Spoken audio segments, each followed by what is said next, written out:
ఆరోగ్యాభిలాషులందరికీ నా హృదయపూర్వక నమస్కారములు.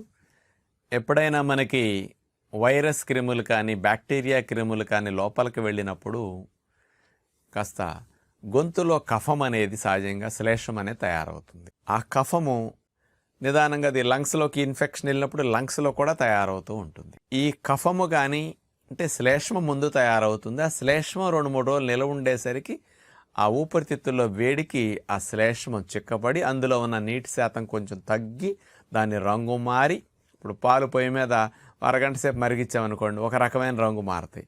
ఇంకో గంట సేపు కోవా అయ్యేదాకా ఉంచామనుకోండి ఇంకా చూడండి ఇంకొక బ్రౌన్ వర్ణంగా మారిపోతాయి అన్నమాట, గోధుమ వర్ణంలో.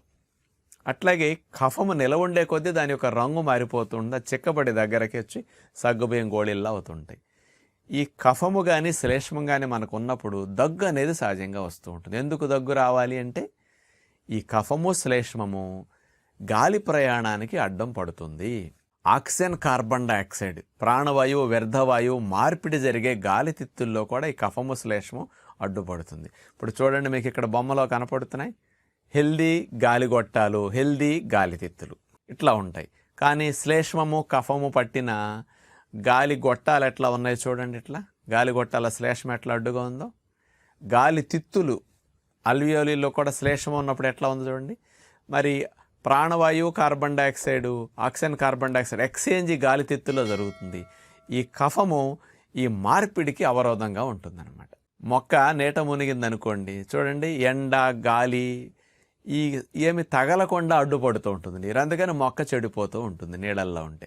సేమ్ అంతే ఈ కఫము శ్లేష్మము గాలి ప్రయాణానికి అడ్డుపడటం వల్ల దాన్ని తొలగించుకోవటానికి మనకి దగ్గు అనేది వస్తుంది. అందుకని దగ్గు నిద్ర లేకుండా కూడా ఇబ్బంది పెడుతూ ఉంటుంది, నలుగురిలోనూ అసౌకర్యం కలిగిస్తూ ఉంటుంది, ఇవన్నీ బాగా నొప్పులు వచ్చేటట్టు చేస్తూ ఉంటుంది.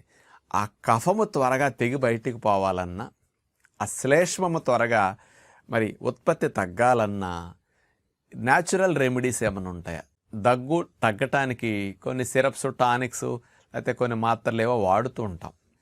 కానీ అలాంటి మెడికేషన్స్ వాడి సప్రెస్ చేయకుండా న్యాచురల్గా కఫాన్ని తగ్గోసి లంగ్స్ నుంచి ఈజీగా బయటికి వెళ్ళేవి ఏమన్నా ఉంటాయని ఆలోచిస్తే పూర్వం రోజుల నుంచి మన పెద్దలు పెట్టిన ఒకటి అద్భుతంగా పనికొస్తుందని సైంటిఫిక్గా నిరూపించబడింది. అదే కరక్కాయ. ఈ కరక్కాయ బొగ్గన పెట్టుకుని ఆ ఊట పీలుస్తూ ఉన్న కరక్కాయ పొడి తీసుకుని ఆ పొడిలో ఇంత తేనె కలుపుకుని నాకేసిన కఫాన్ని శ్లేషమాన్ని తెగ్గొయటానికి, గాలి బాగా ఫ్రీగా వెళ్ళేటట్టు చేయడానికి, దగ్గుని తగ్గించడానికి ఇందులో ఏమున్నాయంటే చేబుల డిరైవ్డ్ పాలిసాకరైడ్ మరియు అరబినోగెలాక్టిన్ అనే ప్రోటీన్ ఉండటం వల్ల కరక్కాయలో ఇది కఫాన్ని తెగ్గొయటానికి, కాస్త శ్లేష్మాన్ని తొలగించి అవరోధం తగ్గించి కాస్త దగ్గు తగ్గించడానికి ఇది బాగా ఉపయోగపడుతున్నది అని సైంటిఫిక్గా ప్రూవ్ చేశారు. 2013 సంవత్సరంలో Jessenius faculty of medicine Slovakia Europe వారు ఈ కరక్కాయ అనేది మనకి ఎప్పుడన్నా కఫము శ్లేషమాలు దగ్గొచ్చిన వారం 10 రోజులు అట్లా వాడి మానేయచ్చు. కొంతమందికి హెరిడిటరీగా చిన్నప్పటి నుంచి కఫ తత్వం ఉంటుంది, ఆస్మా వస్తుంది, బ్రాంకైటిస్ లాంటివి ఉంటాయి. కొంతమందికి ఎప్పుడు రకరకాలుగా సిఓపిడి సమస్యలు ఏవో ఉంటుంటాయి లంగ్స్లో. ఇలా ఉన్నవారు నిత్యం కరక్కాయని కొద్ది మోతాదులో అలా ముక్కట్ల పెట్టుకోవటం కానీ లేదా కరక్కాయ పొడి నాకటం కానీ చేస్తే వాళ్ళకి ఉపశమనం త్వరగా లభిస్తుంది. ఆ గాలి గొట్టాలు, గాలి తిత్తులు త్వరగా కఫం శ్లేషం నుంచి బయటపడటానికి ఇందులోని మెడిసినల్ ప్రాపర్టీస్ న్యాచురల్గా మిమ్మల్ని రక్షించడానికి ఉపయోగపడతాయి అన్నమాట. కాబట్టి మన ఆచారాల్లో ఏవన్నా ఇట్లాంటి ఔషధాలు కలిగిన వాటిని మన ఋషులు అందించినా దాని వెనక అంత సైన్స్ ఉందనేది నిరూపించబడుతున్నది. కాబట్టి ఈ రోజుల్లో అన్నిటికీ మందులనే మనం అలవాటు పడుతున్నాం.